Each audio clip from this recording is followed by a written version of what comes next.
Yan, yung pipinuhan namin. Ayan. Maliit lang naman.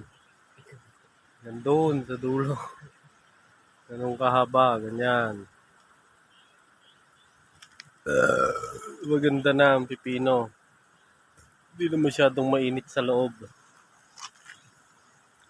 Lana. Yan na, pinabayaan na kami. Kami nang nagmamay-ari niyan. Pero Wala na. pinapagsid. Tapos naming mag-clip. Nag-harvest na naman kami. Doon, yung pipino.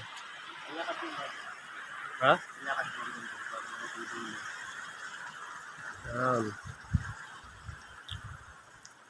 Oh, malayo pa.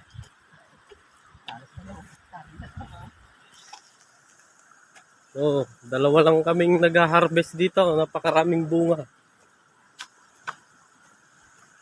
Doon, sa dulo.